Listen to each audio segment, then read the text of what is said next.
Welcome everyone to a groundbreaking webinar series on inclusion, diversity, equity, and accessibility, presented by Gaining Vision 2020 in partnership with Connect for Life Charity. I'm Sean Pickard, and we are excited to bring you this transformative series of sessions that explore the interconnected themes of inclusion, diversity, equity, and accessibility. Our mission is to create a platform that celebrates the uniqueness of individuals, promotes equitable practices, and ensures accessibility for all. Join us as we delve into thought-provoking conversations, exchange insights, and learn from experts in the field, all with the aim of fostering a more inclusive, diverse, and accessible society. Welcome to I.D.E.A.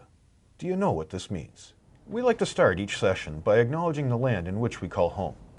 Gaining Vision 2020 acknowledges the lands which constitute the present-day City of Mississauga as being part of the treaty and traditional territory of the Mississaugas of the Credit First Nation, the Haudenosaunee Confederacy, the Huron-Wendat and Wyandot Nations.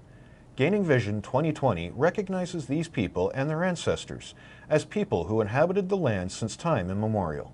The City of Mississauga is home to many global Indigenous peoples. Gaining Vision 2020 is actively working towards reconciliation by confronting our past and our present, providing space for Indigenous peoples within their territory to recognize and uphold their treaty rights, and to support Indigenous peoples. Gaining Vision 2020 formally recognizes the Anishinaabe origins of our name and continue to make Mississauga a safe space for all Indigenous peoples. Melanie I.D.E.A is a seasoned educator with 25 years of experience and a passionate advocate for inclusion, diversity, equity, and accessibility. As an I.D.E.A specialist, she has been a trusted consultant in these vital areas, offering her expertise to organizations seeking to create inclusive environments. With over a decade of experience facilitating workshops and trainings for professionals, Melanie has honed her skills in empowering individuals and fostering positive change. Ladies and gentlemen, here to speak about inclusive culture, Melanie I.D.E.A. Good day, everyone. Welcome. Can you believe this is the final session of our 12-series webinar series? My goodness, how it's flown by. Once again, I'll encourage us all to come with an open mind, ready to learn. Each of us comes from a different perspective and lived experience. You may be an expert on this topic. Perhaps you'll be brand new. It's okay. Be open to learn. And please ensure that you don't come with any guilt, shame, or blame. You may feel uncomfortable throughout the session, and I encourage you to sit with that feeling for a minute or two. But if it gets too much, I encourage you to do whatever you need to be best for you and your well-being. If that includes getting up, pushing pause, and walking away for a minute or two to compose yourself, please feel free. We'll be here when you're ready. Sean, how are you today? I'm doing well, thank you. How are you? I'm wonderful. Thanks so much. Shall we get into the intention of what we're doing today? I think that's a great idea. The intention of today's session: building bridges, cultivating belonging, creating an inclusive culture for all. The objectives we have today: understand the power of inclusivity. We want to increase the understanding, the importance and the benefits of cultivating an inclusive culture. We'd like to explore how an inclusive culture fosters creativity, innovation, and productivity. Highlight the positive impact of inclusivity on employee engagement, retention, and overall organization success. We'd also like to identify barriers to inclusivity. We'd like to help people recognize the common barriers that hinder the development of an inclusive culture, explore unconscious bias, stereotypes, and systemic factors that may perpetuate exclusivity. Encourage people to critically examine their own practices and organizational structures to identify areas that need improvement. We would also like to develop inclusive strategies and practices. This is where we provide people with practical strategies and best practices for fostering an inclusive culture. We would like to explore methods for promoting diversity, equity, and belonging, such as inclusive hiring practices, employee resource groups, mentorship programs, and inclusive communication strategies.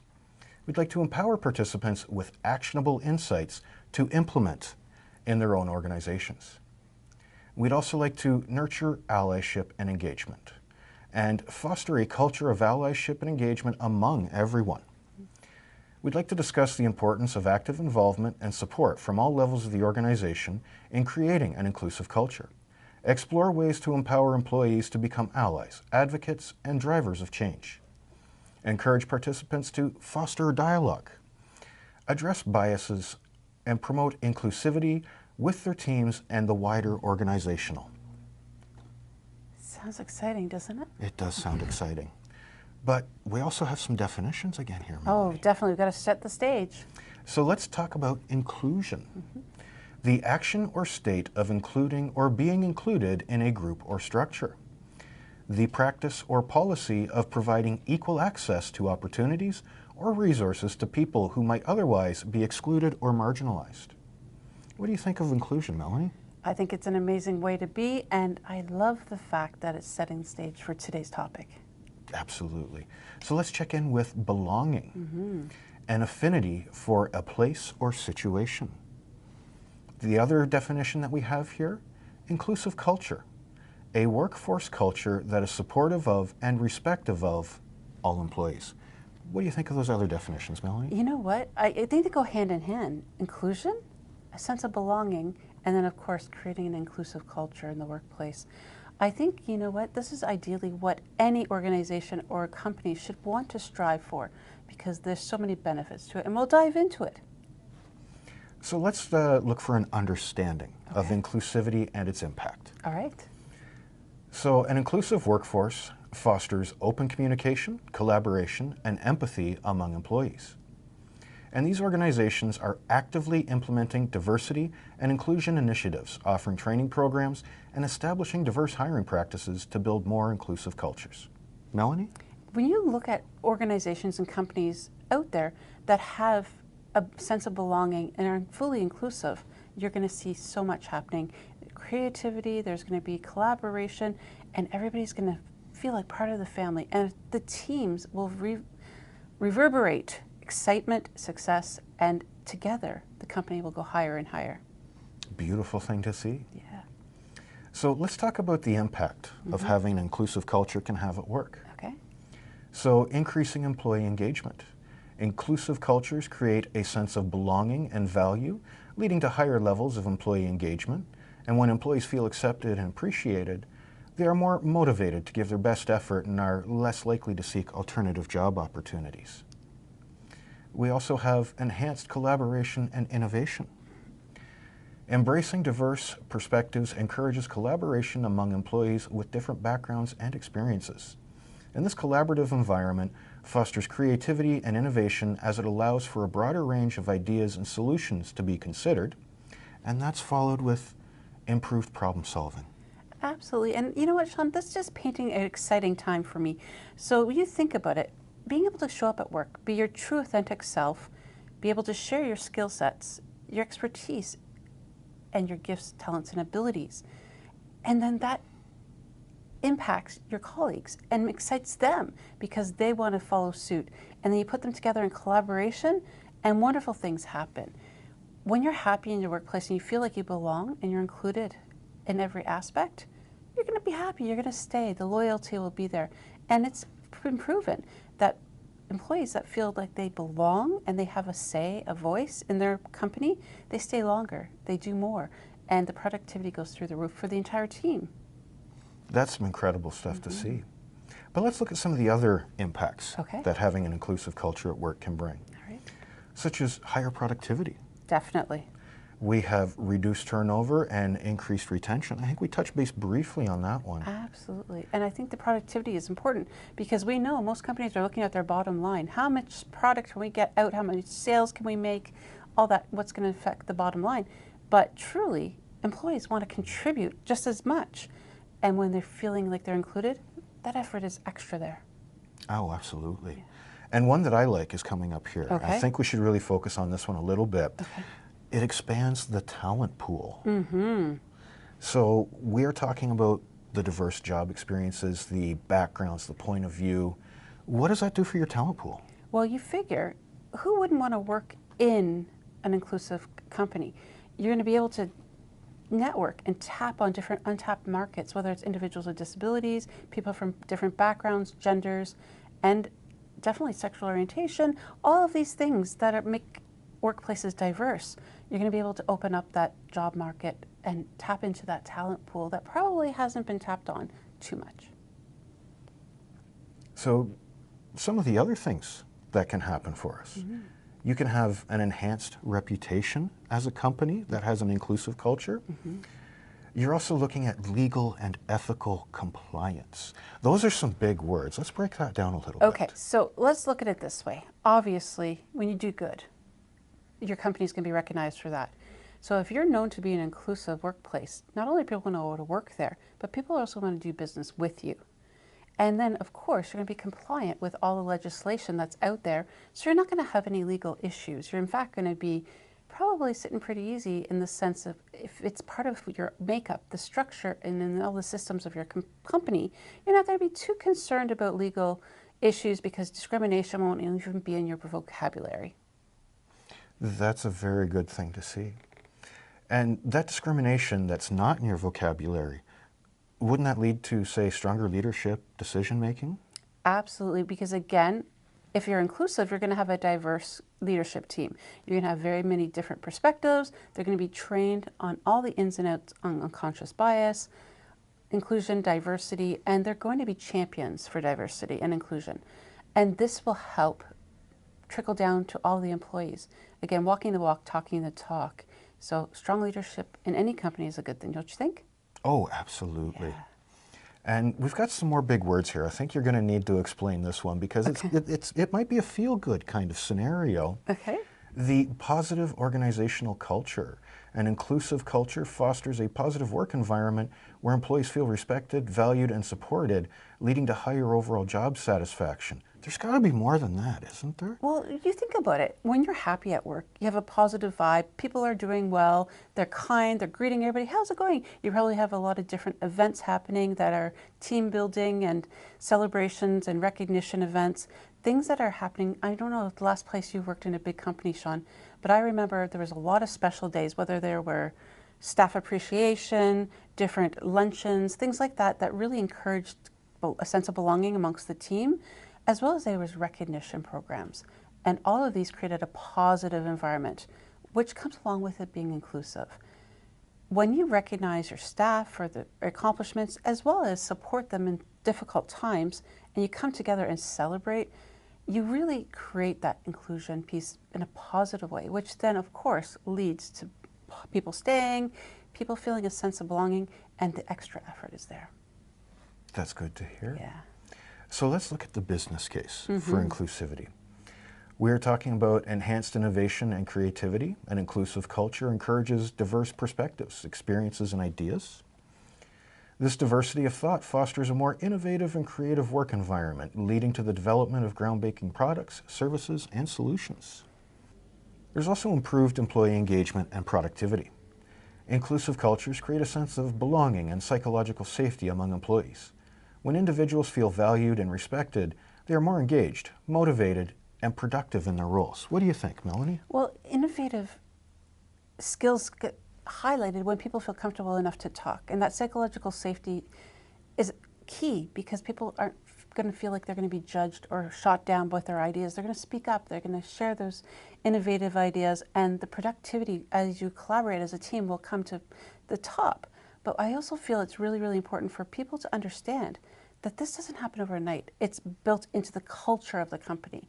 And again, it's led by leaders and then trickled down to the supervisors and then finally, of course, to the employees.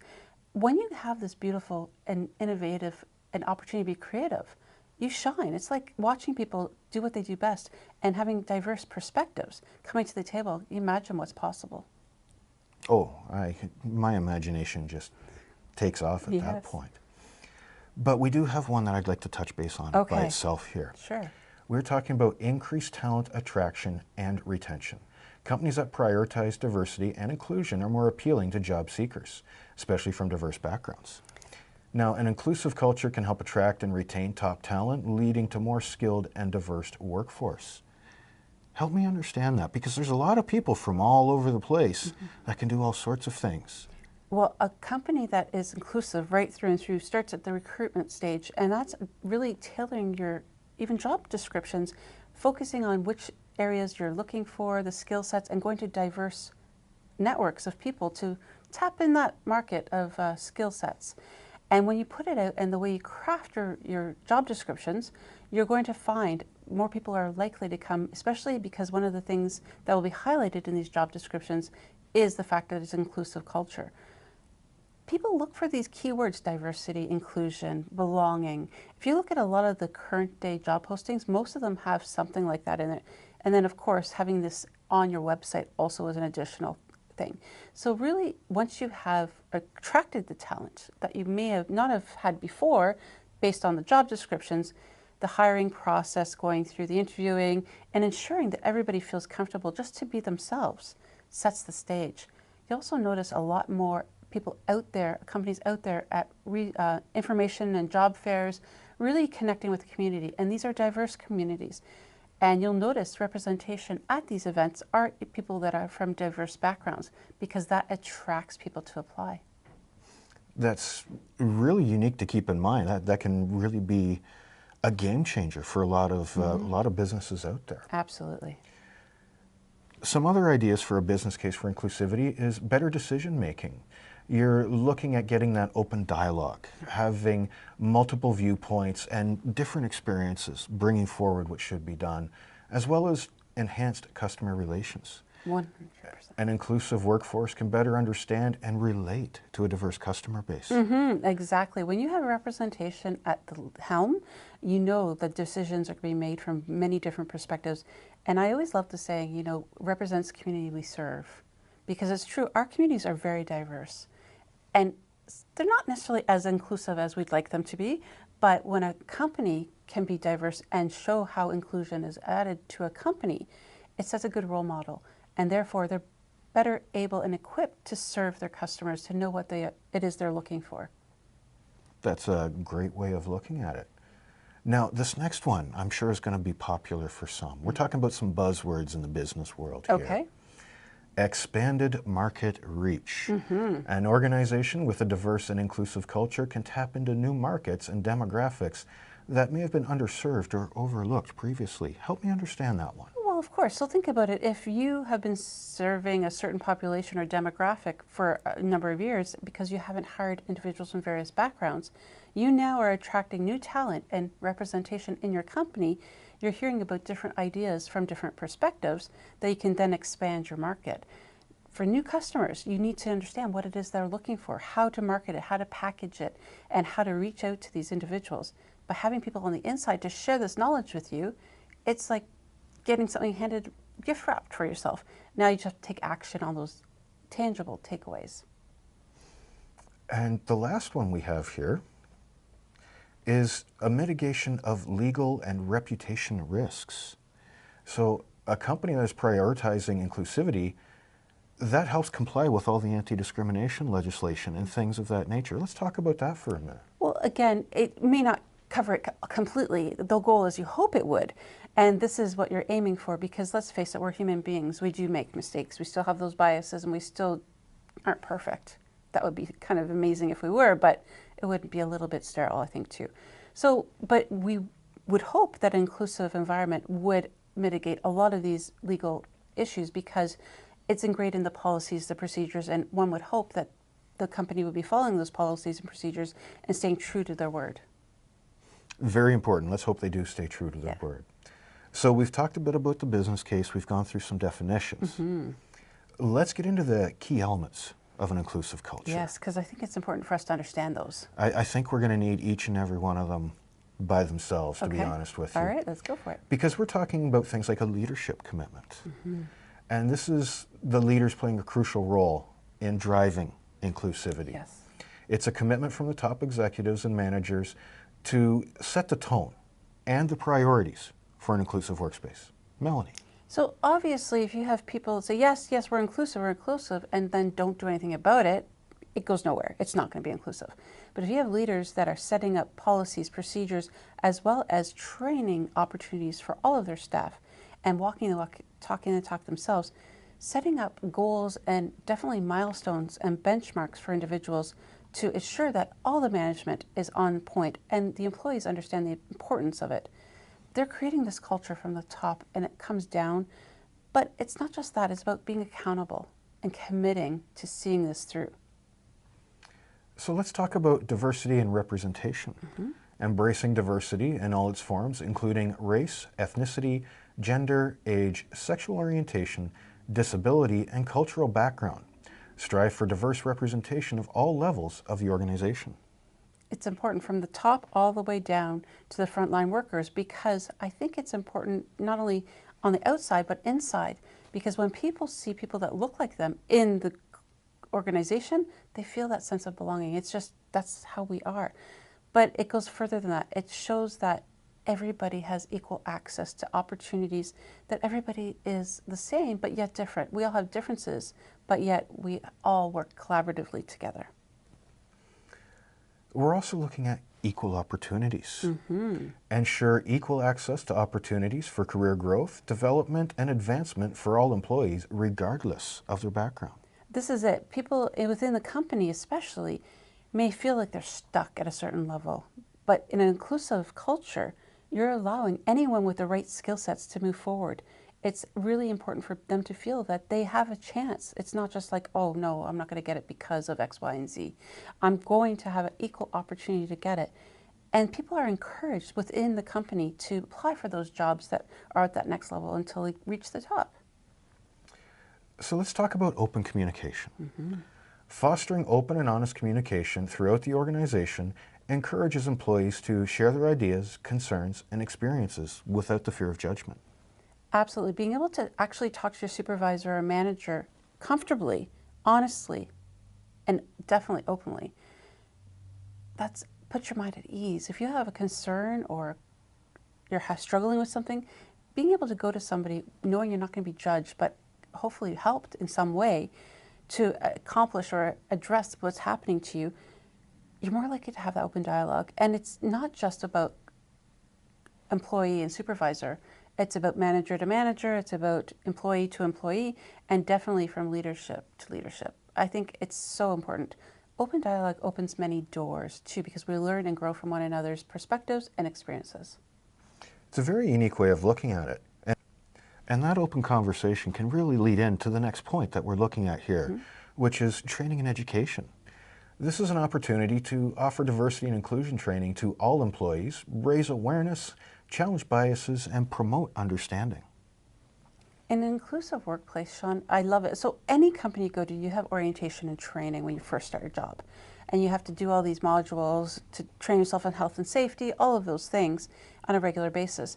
But inclusive cultures and workplaces will have an online e-learning opportunity where employees can go and take different courses to help keep their education up to date. It's not just going to be once a year where, oh, okay, unconscious bias training. It's going to be, oh, let's talk about diversity, let's talk about inclusion. It's going to be an ongoing educational experience for everybody. And it's at their fingertips. Yes, they'll have it in different formats. Maybe it's not just going to be online courses, but maybe they'll have a workshop. They'll have opportunities for people to go outside for extra professional development. There's so many more opportunities in an inclusive workplace because they take it serious. As I mentioned, it's ingrained in the actual culture of the company. So it's not an afterthought, it's part of everything. And that brings us in nicely to employee resource groups. This is a great way to support and encourage employees and keep them active within the organization. What else can it do? Well, I remember when I worked for a large company, I belonged to the employee resource group for individuals with disabilities. And I found it not only as a place to go and understand what resources were available that perhaps I wasn't aware of, but also kind of a sounding board for me to say, have you faced this? What could I do to find some solutions that perhaps my manager may not be aware of? So these resource groups not only are like a home base or a place where people that have that lived experience can go and connect with, make friends, and definitely find different solutions, but also it's a place where management can tap on to them to get ideas and solutions towards things that they may be facing as an organization, just for suggestions, that open dialogue piece again. So let's look at inclusive policies and practices. This is where you review and update your policies and practices to ensure that they actually are still inclusive. Absolutely. Wording, verbiage, and that they align with what the inclusive community or culture of the company is creating. is doing, and I'm not talking about once every 5 years, I'm talking on a regular basis. So one of the other things that we can do is addressing unconscious bias. And this is to implement a strategy and recognize and address the unconscious bias that is within the company already and within the decision-making processes. Let's talk a little bit more about that. Ensuring you have diversity at every level will help mitigate unconscious bias. But as we mentioned long before in previous webinars, bias exists everywhere. But once we understand it and have the training opportunities out there for people to address their own unconscious biases, the company itself can take time as a team and reflect and go through the policies and procedures to make sure that there's no loopholes or openings for bias in it. Very important to make sure there's nothing that can sneak through. Absolutely. Another key element of an inclusive culture is flexible work arrangements. This is where people have the option or opportunity, and it accommodates diverse needs and supports a work-life balance. What do you think of that one? Well, think about COVID and the pandemic. Many of us worked from home for so long, for 3 years almost. But that also helped stay-at-home moms or single parent families. It helps a lot, people with disabilities. The commute doesn't have to be as long. But that also could be flex time. So again, maybe people can accommodate their hours, the time they start, the time they finish, depending on the pickup for the kids. So having flex time and flex work arrangements is very, very important. Well, you touched a little bit on flexible arrangements for the folks that need it. That does kind of slide in a little bit with what we're going to next, because celebrating differences, creating that culture where you celebrate the traditions and identities of everyone in the environment. Absolutely. Think about how many potluck lunches have happened at the workplace, having people come and bring dishes from their backgrounds, their cultures, celebrating different events and different holidays. That also means, though, we have to remember everybody celebrates different holidays. So we have to include everybody. Not everybody celebrates Christmas or Easter, the national stat holidays. So again, flexible time for holiday time off as well has to be considered as well in an inclusive workplace. Now, the next one could be a trigger for some folks. Okay. Let's talk a little bit about psychological safety, where you foster an environment where employees feel safe to speak up, challenge ideas, and express themselves without fear of retaliation. Sometimes people are afraid to speak up, especially if their opinion or thought is against the norm or against what is happening. But when you have a safe environment where people feel like they're not going to be judged or have any retaliation, they're going to speak up, and you're going to see more people contributing to making decisions and putting their ideas forward. This also will definitely be a key element to allow people to be just who they are. Also, it provides an opportunity for people to learn to advocate for themselves and feel comfortable speaking up. Now, let's look at something like accountability and metrics. You want to set measurable goals and hold individuals and teams accountable for fostering an inclusive culture. What does that mean, Melanie? Well, a lot of companies are now hiring a diversity, equity, and inclusion specialist to help implement this program into the company itself. But that needs to be gone through the management, the leadership, and then down to the employees, ensuring that they know what the goals are. Is it complete so many courses? Is it to have so many people from different marginalized groups hired? Is it ensuring the policies and procedures are checked on a regular basis? Having these metrics to definitely keep track of what is happening and ensuring inclusion is happening on an organizational level, it is essential. And it shouldn't only be up to that one individual who is hired to do that role. It needs to be a company-wide initiative. Let's talk about empowerment and support next, where you're looking to provide the support systems and resources to employees, such as mentorship programs and employee assistance programs. Absolutely. Mentorship programs are really a great concept. Having a mentor, somebody that's in a role that you want to get into or having somebody with more experience and from different backgrounds also help educate and inform you about other differences. It helps network amongst the organization, but the EAP, it's employee Assistance. program, yes, is also vital because employees sometimes need that extra resource, somebody to reach out to if they're coming through some difficult times. They have the line you can call, but also having those benefits that also will help benefit, whether it's dental, medical, massage, therapy, whatever it is. It's important for employees to feel valued, and this is something an inclusive culture should have. We also have inclusive hiring practices. Ensure diverse hiring practices that promote fairness and eliminate bias from the recruitment process. A lot of companies will actually have the resumes without their names. And that way people are looking at just the skill sets. That sometimes people have that bias when they see a name that's from a different country or a different race. Right off the bat, their bias gets in the way and they don't even look objectively at the skill sets. So that's one thing, ensuring that we're making sure that they're hitting and networking with different groups of people to put the postings out there. So definitely having an inclusive process is huge. Now, you mentioned a little bit there in the hiring practices about unconscious bias. So let's go back through unconscious bias for a second here. Okay. Where unconscious bias can affect various aspects of our lives, including how we interact with others, make judgments, and form opinions. Yes. It can lead to unintentional discrimination and favoritism, even when we consciously believe we're treating everyone fairly. Absolutely. How does that impact an inclusive culture? Well, again, depending on where you are, you may think that you understand somebody, what they're going through because, oh, I know somebody that has that situation, or I have a friend that all those things that from our lived experiences that we automatically assume. Perhaps it's a positive experience, but also could be a negative experience. So we have to be able to identify when we have a bias so we can check it at the door and be open to listen actively to that individual's lived experience. Very important, that individual's lived experience.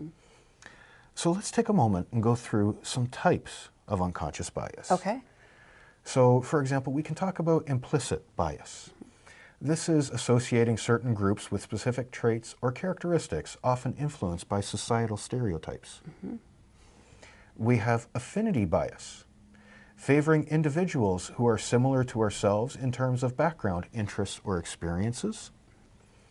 And we also have confirmation bias, seeking and interpreting information in a way that confirms our pre-existing beliefs or stereotypes.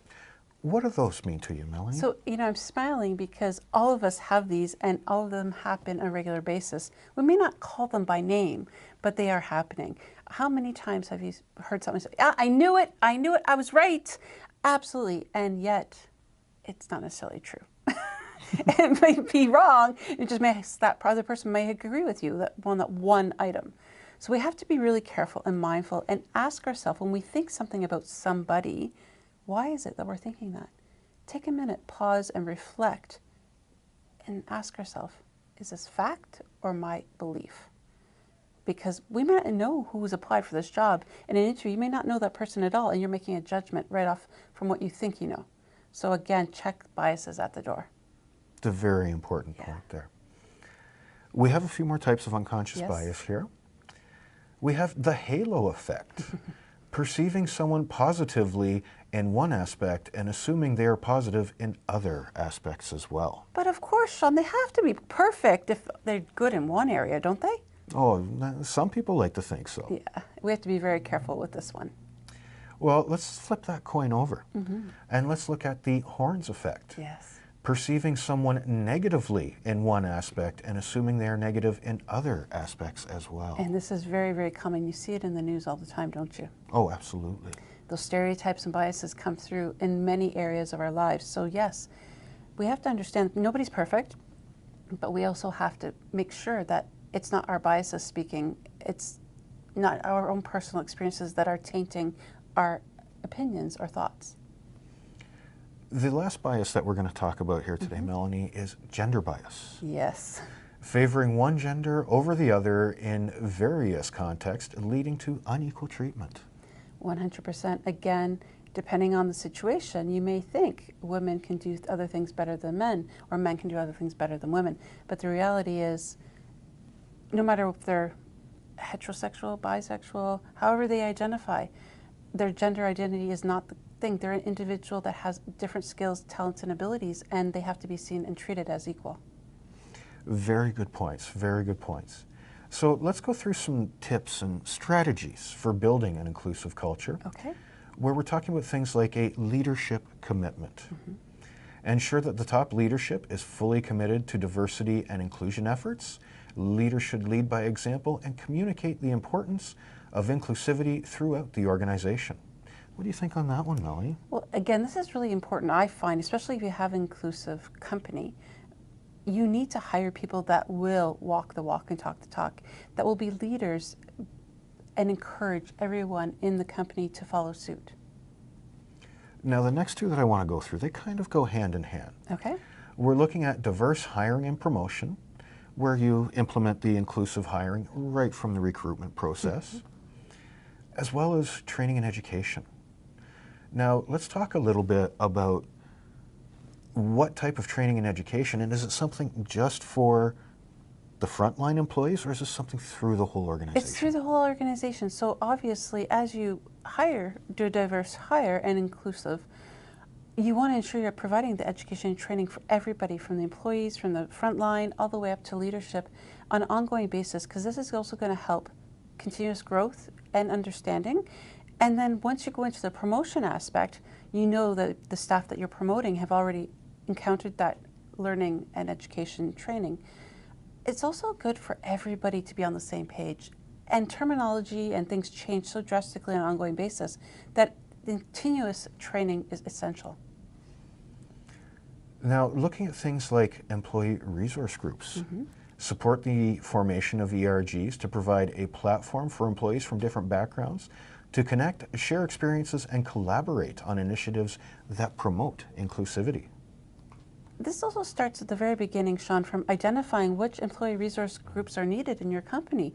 You know, obviously if you have diverse groups, but it's asking the employees what they need. Really having those open dialogue conversations, whether it's a survey, talking with your teams, finding out what it is they'd like, but having some standard ones. You know, individuals with disabilities, BIPOC, it's Black, Indigenous, people of color, women, gender identity. It can be so many different ones, but having some really key ones and continuously encouraging employees to take part in these, letting them know they exist, because a lot of people don't know. Having it in the welcome package, in fact, is a good way to start, and then continuously promoting them and letting them promote their upcoming activities and have them have opportunities to participate in events throughout the whole organization. That is something to really work forward to, I think. Another tip for building an inclusive culture is inclusive policies and practices. That's where you review and update your organizational policies, procedures, and practices to ensure they're fair, inclusive, and free from bias. Open communication, this is a very big one. Encourage open and honest communication among employees, allowing them to share their ideas, concerns, and perspectives without fear of judgment or retaliation. And employee feedback and surveys. Regularly seek feedback from employees about their experiences with diversity and inclusion in the workplace. Use surveys and focus groups to gather insights and identify areas for improvement. What do you think of those, Melanie? Well, I remember, again, when I had my time in a big organization, they'd have town hall meetings. And the leaders would come and share information, but they'd also ask for feedback and open dialogue. At first, nobody would speak up, but the leaders set the stage and said, it's important for you to know this is a safe environment. You can say whatever it is, we're here to listen. And they really were. But then on the other hand, they also had the confidential surveys where people were able to answer anonymously. And they even had a feedback box where you could drop a note if you were feeling something wasn't going well or they did something well. Anytime, there's lots of different feedback mechanisms that can be used. Let's take a moment and talk about mentorship and sponsorship programs. This is where you can establish mentorship and sponsorships that connect employees from diverse backgrounds with experienced leaders. And this will provide guidance and support that can further their career development. Address unconscious bias. Provide training and resources to help employees recognize and address their unconscious bias in decision-making and interactions with others. The mentorship and sponsorship is something that's really, really important. I find having that mentorship program allows that engagement with leadership on a different level. You're learning from them. They know you're there to ask questions and to shadow and learn so you can hopefully get that promotion. But also that unconscious bias training is continuously needed so that, again, it's always at the forefront. There's also celebrate diversity and inclusion. Organize events and activities that celebrate different cultures, traditions, and identities, fostering a sense of belonging and appreciation among employees. You can also have inclusive benefits and practices. Offer benefits and workplace practices that accommodate diverse needs, such as flexible work arrangements, religious observance policies, and parental leave options. Melanie? Yeah, no, all of these are so important. Again, the celebration piece, we want to create that sense of belonging, celebrating people's accomplishments, the different cultures, backgrounds. There's a day for everything in the year. And definitely having opportunities for the employees to help create these celebrations will help include all of them, to understand and learn from one another. And then, of course, that flexible work arrangements, the parental leave, the benefits package have to definitely be inclusive because there's so many different aspects to it. Before there were very, oh, maternity leave. Now it's parental leave. Again, understanding our employees, what they need and what they require, and having that reflected in the policies as well. There's also employee recognition. Recognize and celebrate employees who actively contribute to building an inclusive culture, reinforcing the importance of inclusivity in the organization. It's interesting because this is really, really important because recognition of employees for anything is important, but also understanding the way people are recognized. Not everybody likes to be recognized the same way. For example, some people like the limelight, others like to have a pat on the back saying thanks so much. So really understanding what form of recognition works well is also really vital in inclusively, but definitely showcasing and highlighting the great work that people do in this area is vital. Let's talk about accountability and metrics. Set measurable diversity and inclusion goals and track progress over time. Hold leaders and teams accountable for their efforts in creating an inclusive culture. It's important for us to have metrics on anything that we're doing, especially new initiatives, to see what's working, what's not when we go to the evaluation stage. But also this helps keep people accountable. The leaders, the employees, they know what they're aiming for, the goals that they've set, the targets. And if they're not meeting them, they have to sit back and reevaluate what's not working, what needs to change. So this is a very important part. And finally, we have collaboration with external partners.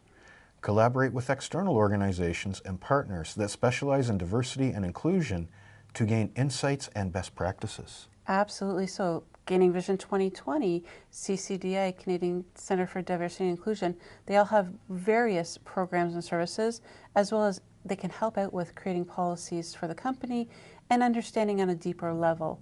But it's also important for people to collaborate with organizations in the community that have different diverse backgrounds and experiences so that we're educating ourselves as an organization and company at all times. So we've covered a lot here today, Melanie. Yeah. Definitions, understanding inclusivity and its impact, business cases, key elements for an inclusive culture. How would you wrap all that up together in a summary? Well, ideally, we're looking at creating inclusive cultures in all workplaces so that every person feels seen, heard, valued, and respected just as they are. Can you imagine going to work every single day just as yourself? Being understood and given plenty of opportunities to shine, to use your skill sets, your talents, and your gifts? It would be an amazing place. And this is what all workplaces need to strive towards.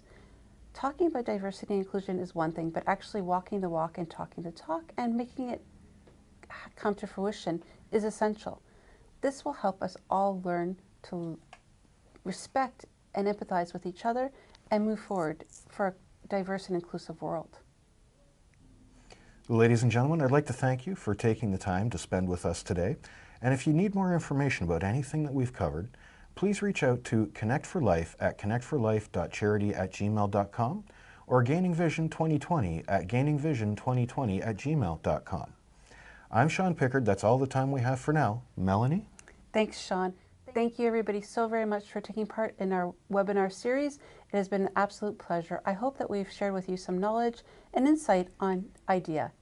inclusion, diversity, equity, and accessibility. Do you know what it means now? Please make sure that you utilize the resources that we've provided you with, and definitely feel free to reach out if you have any further questions. Thanks so much.